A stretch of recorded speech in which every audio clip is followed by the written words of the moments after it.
오늘 우리에게 주시는 하나님의 말씀은 에베소서 6장 1절로 4절까지의 말씀입니다.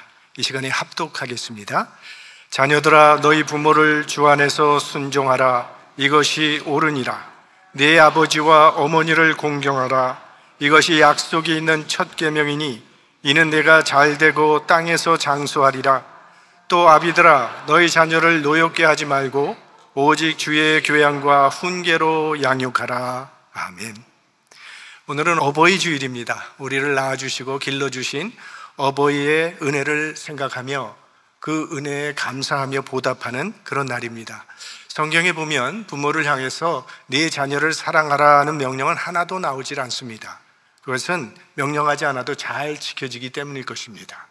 자녀를 사랑하지 않는 부모가 어디 있겠습니까? 오히려 자녀를 너무 많이 지나치게 사랑해서 문제가 되는 경우가 많습니다. 반면 자녀에게 부모를 공경하라고 하는 말은 성경에 계속되어 반복되어 있습니다. 그러니까 부모의 자녀 사랑은 걱정할 것이 없지만 자녀의 부모 사랑에 대해서는 걱정스럽다는 뜻이 아니겠습니까? 몇 년 전에 서울 아산병원에서 50대 이상 된 성인 200명을 대상으로 설문조사를 했습니다. 부모로서 어버이날에 자녀들로부터 가장 받기 원하는 선물은 무엇입니까? 첫 번째는 현금이었습니다. 두 번째는 건강검진이고 세 번째는 효도 관광이었습니다. 근데 한 가지 더 질문을 했습니다. 당신의 가족 중에 누가 당신의 건강에 가장 관심이 많습니까? 이 질문에 아버지들은 73%가 배우자, 아내라고 말을 했고 그 다음은 24%가 자신이라고 했습니다. 딸이라고 하는 대답은 3%, 아들은 한 명도 없었습니다. 그러니 며느리의 남편을 자기 아들이라 착각하지 말라는 말이 일리가 있죠. 그 다음에 어머니들에게도 당신의 가족 중에 누가 당신의 건강에 가장 관심이 많습니까? 물었더니 역시 46%가 배우자라고 했고 그 다음 30%는 자신이라고 답했습니다. 딸은 11%, 아들도 11%. 그러니까 뱃속에서부터 엄마의 심장 소리를 들으며 지내서인지 그래도 자녀들이 어머니에 대한 생각은 조금 더 생각하는 것 같습니다. 부모들은 기도하면 제일 먼저 기도하는 것이 자녀들을 위한 기도인데 자녀들이 부모를 생각하는 마음은 그것에 미치지 못하는 것이 현실입니다. 그런데 성경은 효에 대해서 아주 강력한 율법으로 정하고 있습니다. 불효자라고 판단된 사람은 이유를 묻지 않고 끌어다가 죽이라고 명합니다. 출애굽기 21장 자기 아비나 어미를 치는 자는 반드시 죽일지니라. 부모에게 물리적으로 손을 대는 자는 죽이라는 명령이에요. 그 다음에 그 아비나 어미를 저주하는 자는 반드시 죽일지니라. 부모를 업신 여기거나 부모를 함부로 대하는 자 죽이라는 겁니다. 또 신약은 어떤가? 마태복음 15장 보면 아비나 어미를 회방하는 자는 반드시 죽으리라. 얼마나 엄한 말씀입니까? 기독교는 부모와 자식의 윤리적인 관계를 십계명 가운데 명시해 두었습니다. 십계명이라는 것은 인간이 지켜야 할 가장 큰 10가지의 계명을 하나님께서 명하신 것이죠. 근데 우리가 잘 아는 바대로 이 십계명의 1계명에서 4계명까지는 하나님과 인간의 관계에 대한 계명입니다. 다른 신을 섬기지 마라, 우상을 만들지 말라, 여호와의 이름을 망령되게 하지 말라, 안식일을 거룩하게 지키라. 그 다음 10계명의 5계명에서 10계명까지는 인간과의 관계에 대한 계명입니다. 그런데 인간관계에 관한 계명의 첫 번째가 내 부모를 공경하라입니다. 그만큼 기독교는 부모 공경을 중요한 교훈으로 삼고 있어요. 그래서 오늘 본문에도 부모 공경이 약속 있는 첫 계명이라고 했습니다. 2절 말씀, 네 아버지와 어머니를 공경하라. 이것이 약속 있는 첫 계명이, 첫 계명이란 말은 가장 중요한 계명이라는 의미입니다. 십자가에서 고통당하는 순간까지도 어머니를 제자에게 부탁하신 예수님의 마음을 생각해 보면 기독교는 효도의 종교입니다. 그런데도 한국에서는 기독교는 이 효도를 거부하는 종교라는 오해를 많이 받아왔습니다. 그 이유는 제사 지내는 문제 때문이었어요. 기독교인들이 이 조상에게 제사 지내는 것을 우상 숭배로 해석했기 때문에 그런 여론이 생겨지게 된 것입니다. 돌아가신 신학자였던 김정준 박사님은 논문에서 한국교회가 조상 부모 제사를 우상 숭배로 지적한 것은 잘못된 것이다, 이런 논문을 써서 이걸 놓고 많은 찬반 토론이 있어 왔습니다. 천주교에서는 이미 오래전에 교황으로부터 조상 제사를 허용받았습니다. 어쨌든 우리 기독교는 효의 개념에 있어서 어떤 종교보다도 강한 율법을 가지고 있습니다. 효도가 하나님께서 제정하신 율법이라는 사실을 생각해 볼 때 대체적으로 예수 잘 믿는 사람 가운데 효자도 많고 효녀도 많다고 말할 수 있을 것입니다. 부모를 공경하는 것은 마땅한 도리라고 성경은 말합니다. 오늘 1절 말씀을 보십시오. 자녀들아, 너희 부모를 주 안에서 순종하라. 이것이 옳으니라. 옳다는 말은 당연하다는 것이고 마땅하다는 그런 뜻이죠. 사람은 부모를 공경하는 것이 마땅하다는 겁니다. 다른 어떤 설명이 필요 없다는 거예요. 소크라테스는 말하기를 자기 부모를 섬길 줄 모르는 자를 친구로 삼지 말라. 왜냐하면 그는 인간의 첫 걸음을 벗어났기 때문이다 라고 말을 했어요. 부모는 나를 낳아준 분이시고 길러준 분이시고 나에게 많은 은혜를 베푸신 분이죠. 무엇보다도 부모님은 나를 사랑해 주시고 그 사랑은 세상에서 받을 수 없는 가장 진실하고 순수한 사랑입니다.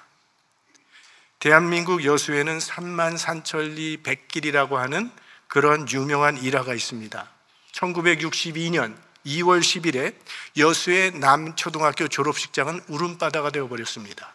그 졸업식장에서 한 어머니가 모범 어머니상을 받았기 때문인데 그 어머니는 섬에 살고 있었습니다. 그 섬에는 집 딱 3채, 주민의 20명 난짓하는 아주 외딴 그런 섬이었어요. 학교도 없고 교육을 받은 사람도 한 사람도 없는 그런 곳입니다. 근데 그 어머니는 딸이 8살이 되자 섬 사람들은 엄두도 내지 못하는 결심을 하게 됩니다. 딸을 육지학교에 입학시키기로 결심을 합니다. 남편은 극구 반대를 합니다. 여자가 교육을 받아서 뭐하냐, 그게 얼마나 먼 길인데 그게 불가능한 일이 아니냐 말렸지만 엄마는 내 딸은 나처럼 일자무식으로 살게 하고 싶지 않다고 결국은 여수의 초등학교에 입학을 시켰는데 그 섬에서 여수 그 학교까지의 길이 100길로 20리, 그러니까 약 80km가 되는 그런 거리였다는 거예요. 그때부터 6년 동안 비가 오나 눈이 오나 꼭두 새벽부터 어린 딸을 깨워서 그 배에 타고 자기가 직접 노를 저어서 학교를 다니게 했다는 것입니다. 그러다 보니 어떤 데는 기후가 안 좋으니까 데리러 가는 것이 늦어져서 아무도 없는 바닷가의 달빛 아래서 엄마를 기다리며 애타게 울고 있는 그 딸을 너무나 애처로워서 6년 동안 울지 않은 날이 없었다고 합니다. 시계도 없는 섬에서 6년 동안 그 딸은 학교를 한 번도 지각하지 않았다고 합니다. 그렇게 6년 100기를 계산해 보니 33,000리가 되어서 그 이야기는 33,000리의 100길이라는 제목으로 사람들에게 알려지게 되었죠. 자신은 먹지도 못하고 누리지 못해도 자식을 위해서라면 참고 견디신 우리들의 부모님, 세상 어디에서 우리가 부모에게 받은 사랑을 또 받을 수 있겠습니까? 부모를 공경하는 것은 마땅한 도리입니다. 성경이 말하는 이 부모 공경의 이유를 한 2가지 정도만 생각해 보겠습니다. 먼저는 부모는 우리들의 근본이 되기 때문이지요. 하나님께서는 인간을 하나님의 창조 사역의 동역자로 부르셨습니다. 우리 인간들이 하고 있는 많은 일들 가운데 하나님의 창조 사역에 가장 가까운 일 중에 하나가 아기를 낳는 일입니다. 처음에 하나님께서는 흙으로 인간을 만드셨어요. 그러나 그 후에는 인간이 인간을 낳도록 하셨기 때문에 결혼을 해서 자녀를 낳게 됩니다. 나의 근본은 어디입니까? 부모에게서 왔죠. 우리들의 부모님은 할아버지 할머니에게서 왔고 거기서 올라가고 또 올라가면 첫 인간인 아담과 하와가 있는 것이고 거기서 더 거슬러 올라가면 거기에 하나님이 계십니다. 성경은 근본을 귀하게 여기는 마음을 갖고 살라고 교훈을 합니다. 근본을 귀하게 여기는 마음은 곧 하나님께로 연결되기 때문이죠. 그러므로 부모를 공경하는 것은 하나님을 공경하는 것이 됩니다. 부모를 섬기지 못하는 자는 하나님을 제대로 섬길 수 없습니다. 보이는 부모를 섬기지 못하는 사람이 어찌 보이지 않는 하나님을 공경할 수 있겠습니까? 자기 근원에 대한 고마움을 모르는 사람은 하나님을 공경할 수 없습니다. 우리가 이 세상에 태어나서 가장 먼저 만나는 권위가 부모의 권위입니다. 그 이후에 자라나면서 여러 가지 유형의 권위들을 만나면서 우리의 삶을 형성시켜가게 되는데, 처음 권위인 우리의 부모님과의 관계가 잘 이루어져야 다른 권위들과도 좋은 조화를 이룰 수 있습니다. 부모와 조화를 이룰 수 없는 사람이 어찌 다른 사람들과 조화를 이룰 수 있겠습니까? 그래서 충신을 구하려면 부모님께 효도하는 사람의 집에서 구하라는 말이 생긴 거 아닙니까? 부모에게 효도할 줄 아는 사람이 임금도 충성을 하게 되기 때문이죠. 자, 우리 사회에는 때로 어떤 부모가 정당한 결혼을 거치지 아니하고 법이 인정해 주지 않는 아이를 출산하는 경우도 있습니다. 그런 부모들도 존경을 받아야 마땅합니다. 사회적인 질서는 중요하죠. 그러나 부모와 자식이 맺고 있는 혈연적 질서를 깨뜨려야 될 만큼 중요하지는 않다고 생각합니다. 부모가 저지른 실수가 있다고 그 부모를 업신여기는 자는 천륜을 저버린 불효자식이죠. 또 우리 사회에서는 자기가 낳지 않은 자녀인데도 기르는 부모들도 있습니다. 그 부모들은 더 공경을 받아야 합니다. 반드시 혈통관계가 있어야만 부모가 되고 자녀가 된다면 크리스찬의 의미는 별로 없다고 봅니다. 예수님께서는 십자가 위에서 마지막 유언 가운데 새로운 가족 관계를 선언하셨어요. 보라, 제자에게 어머니 마리아를 부탁하면서 보라, 내 어머니라 하셨어요. 우리가 이 땅을 살아가면서 많은 고통이 따라오는 많은 이유 중에 하나는 정말 살벌한 경쟁 관계 속에서 서로 밟고 밟히는 관계의 삶을 살아가고 있기 때문이죠. 예수님께서는 그런 경쟁적 삶에서의 구원의 길을 우리에게 보여주신 것입니다. 이웃과도 가족과 같은 사랑의 관계를 맺고 살아가라는 거죠. 그래서 바울은 자기가 낳지 않은 디모데를 나의 사랑하는 아들이라고 불렀고, 구레네 시몬의 아들 루포의 어머니를 내 어머니라고 불렀죠. 우리가 이웃의 어머니를 내 어머니로, 또 이웃의 자녀도 내 자녀라는 마음으로 이 세상을 살아간다면 이 땅에는 하나님의 나라가 이루어지게 될 것입니다. 그 다음에 우리가 부모님을 공경해야 되는 이유 중에 또 하나는 부모는 아가페 사랑의 실천자이시기 때문입니다. 동물과 인간의 차이가 있습니다. 동물은 두 가지 욕구만 채워주면 돼요. 식욕과 번식욕입니다. 이 1차적인 욕구만 채워지면 동물은 그 이상의 불만은 없습니다. 그러나 인간은 본능적 욕구 가운데 끊임없이 필요로 하는 것이 있는데 그게 사랑입니다. 인간은 육체적인 조건과 정신적인 조건이 함께 충족된 삶을 살아가고 싶어 한다는 거예요. 그래서 인간이라면 누구나 마음에 필요로 하는 것이 있는데 그게 사랑입니다. 우리가 왜 친구를 사깁니까? 사랑을 교훈하고 싶어서. 왜 연애를 합니까? 사랑을 하고 사랑을 받고 싶어서. 근데 우리들이 나누는 사랑이란 자세히 들여다보면 거의 다 조건부적 사랑이라는 거예요. 내가 친구에게 연락을 합니다. 그 친구도 저에게 연락을 하고 우리 식사나 같이 하자, 주고받는 거죠. 나는 그 친구에게 연락하는데 도무지 그 친구로부터 연락이 다시 오지 않는다면 더 이상은 친구 관계가 성립되지 않습니다. 조건의 합의점을 찾았을 때 피차 사랑을 나누는 것이 우리 인간의 사랑이에요. 그러나 자식에 대한 부모의 사랑은 조건을 따지지 않는 아가페의 사랑입니다. 성경에 나오는 이 다윗은요, 정말 독실한 신앙인이고 전쟁 영웅이고 탁월한 통치 능력을 가지고 있는 왕이고 음악인이고 시인입니다. 사람들이 부러워하는 모든 조건을 다 갖고 있는 사람이 다윗이에요.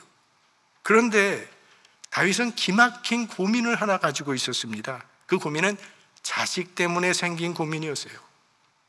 배신은 다 아픈 것이지만 아마 자식이 배신하면 그 가장 큰 배신은 이 자식의 배신일 거예요. 친구가 배신하면 안 만나면 되는 거죠. 내 연인이 나를 배신하면 헤어지면 되는 거죠. 그러나 자식이 배신을 하면 달리 해볼 도리가 없는 거죠. 다윗의 아들 압살롬은 자기 아버지의 왕권을 차지하기 위해서 궁중 쿠데타를 일으켰습니다. 다윗은 거의 자기 아들 때문에 죽을 뻔했어요. 근데 다윗의 부하들이 목숨 걸고 싸워줘서 결국은 압살롬이 죽임을 당하게 되죠. 자기를 죽이려던 자기 아들 압살롬이 죽었을 때 다윗이 어떻게 반응을 합니까? 내 아들 압살롬아, 내가 너를 대신하여 죽었다면 통곡하고 울었어요. 자기를 죽으려던 아들이었는데. 하나님은 그렇게 하셨죠. 하나님께서는 죽어 마땅한 우리를 대신하여 대신 죽으셨어요. 그 하나님의 사랑과 가장 비슷한 사랑이 자식을 향한 부모의 사랑입니다. 부모님의 품은 우리가 세상에서 처음 만난 사랑의 학교였습니다. 그 부모님의 보호막 가운데서 우리는 한 걸음 한 걸음 발걸음을 세상을 향해 내딛었으니 우리 부모님들은 우리의 최초의 스승이자 최고의 스승이 되십니다. 내가 지금 여기 존재하고 있다는 것은 부모님의 헌신이 있었기 때문이고 사랑의 빚이 있다는 뚜렷한 증거죠. 그러므로 부모를 공경하는 것은 마땅한 도리입니다. 오늘 본문은 부모를 공경하는 자에게 복까지 선언을 합니다. 3절 말씀을 보면 이는 네가 잘되고 땅에서 장수하리라. 그 좋은 예가 구약의 룻기서에 나오는 룻의 이야기, 시어머니를 잘 모심으로 복받은 이야기죠.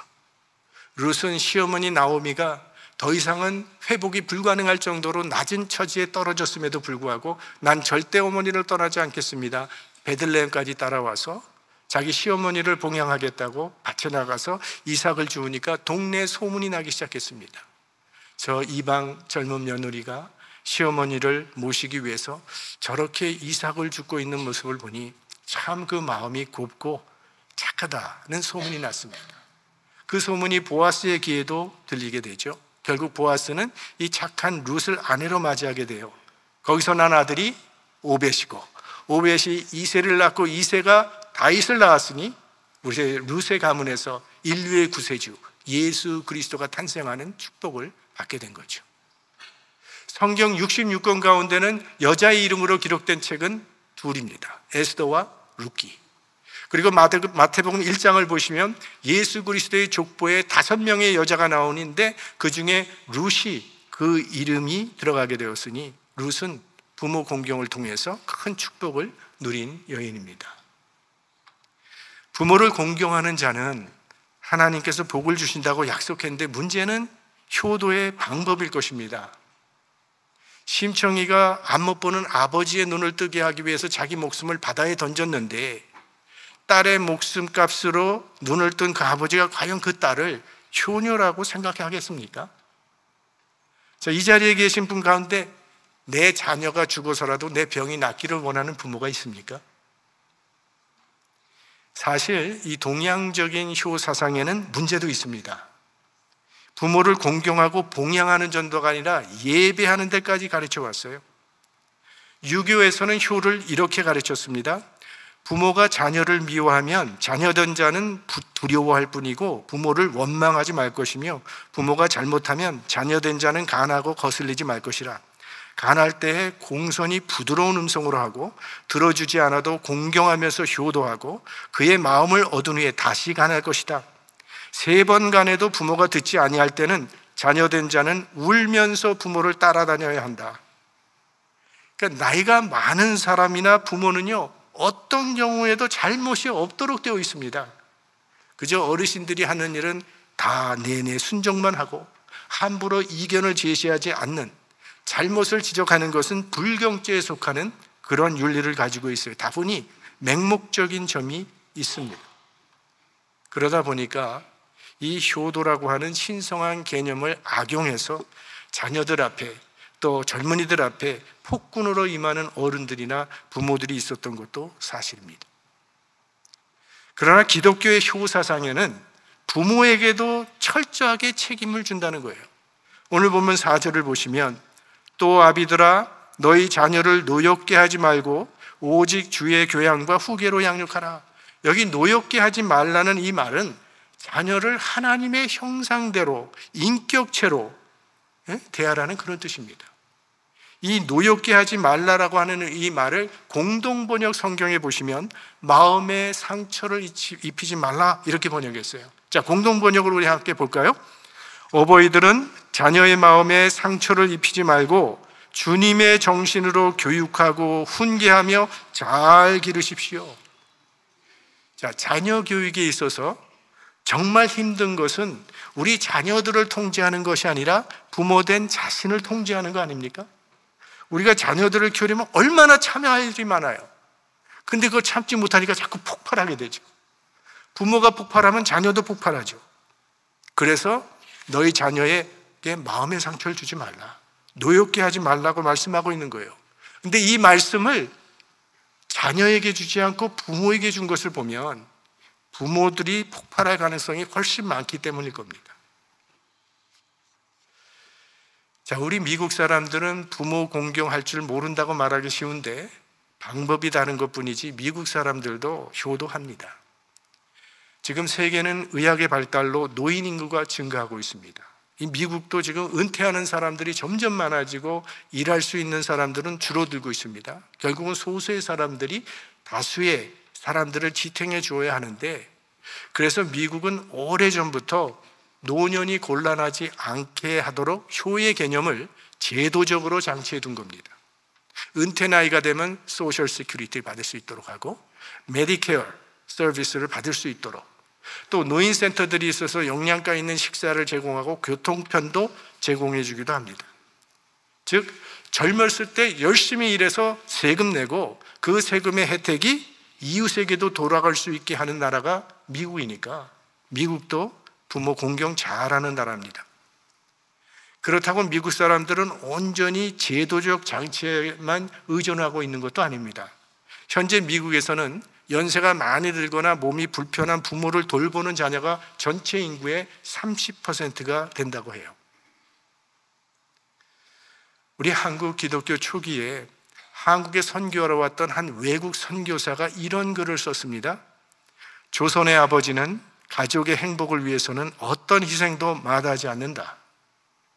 정말 많은 아버지들이 이 가족을 위한 일이라면 어떤 희생도 마다하지 않습니다.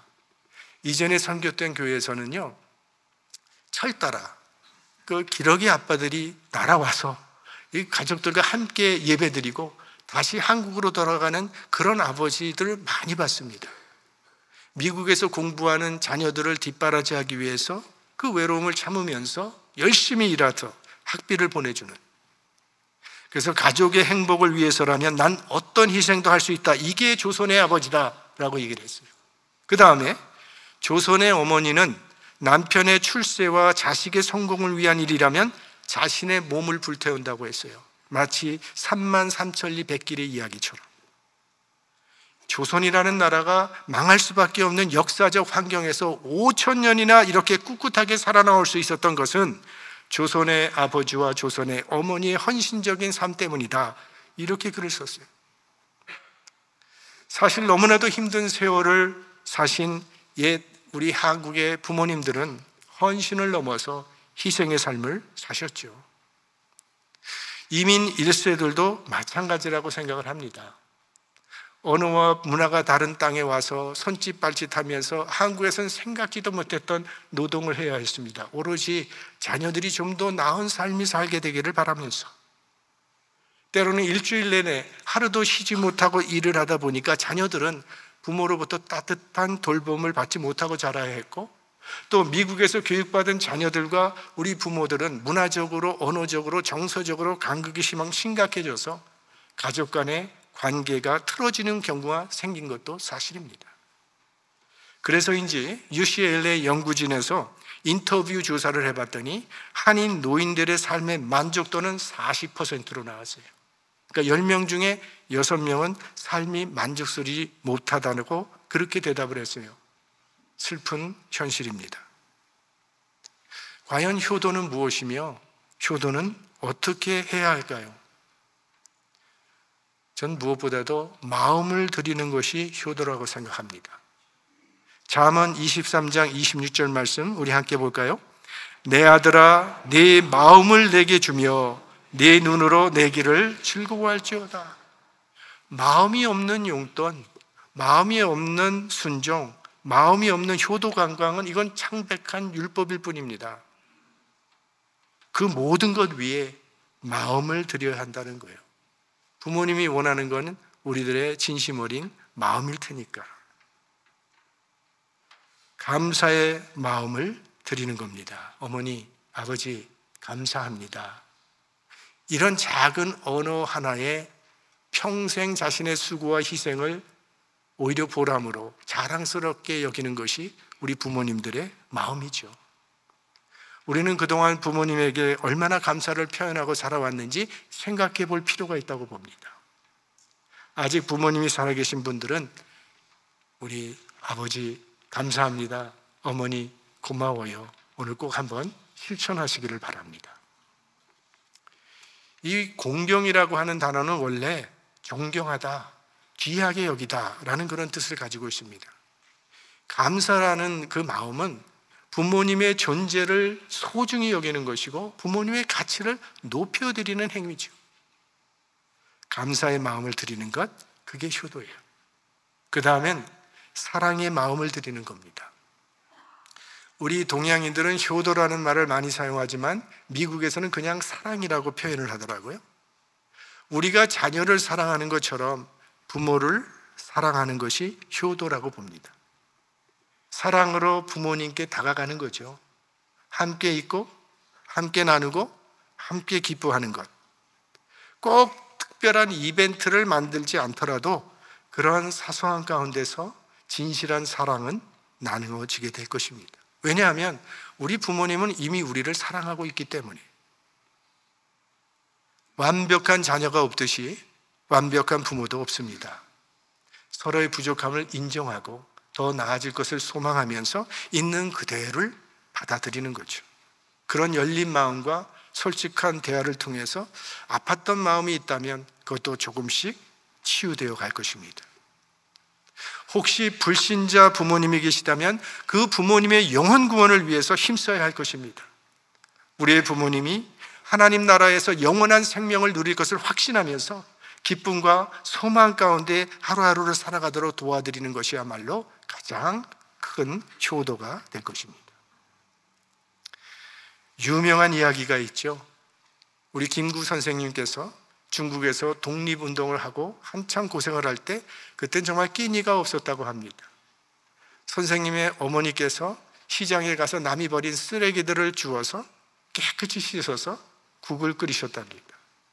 그런 어머니의 모습이 안타까워서 어머니 제발 이런 일 하지 마세요 라고 말렸더니 어머니가 김구 선생님의 종아리를 회초리로 쳤다는 겁니다. 그 회초리를 맞으면서 김구 선생님이 계속 웁니다. 이 어미의 매가 그렇게 아프냐 물었더니 너무 안 아파서 우는 겁니다. 이전에는 어머니의 매가 따갑고 아팠는데 이제는 아프지 않은 것을 보니 어머님이 늙어서 힘이 세잔해진 것이 안타까워 우는 것입니다. 우리 부모님의 사랑은 너무나 숭고하기 때문에 우리들이 철이 들기 전까지는 그 부모님의 사랑을 도저히 깨닫지 못합니다. 그런데 안타까운 것은 우리가 철이 들 때면 이미 부모님은 세상에 계시지 않다는 것이죠. 효도는 시간의 제한이 있습니다. 부모님 살아계실 때 정성껏 모셔야 하겠습니다. 부모님을 정성껏 모시고 공경하는 자녀들이 되시고 이 자리에 계신 모든 부모님들께 우리 하나님의 위로와 은총이 함께 하시기를 주님의 이름으로 축원합니다.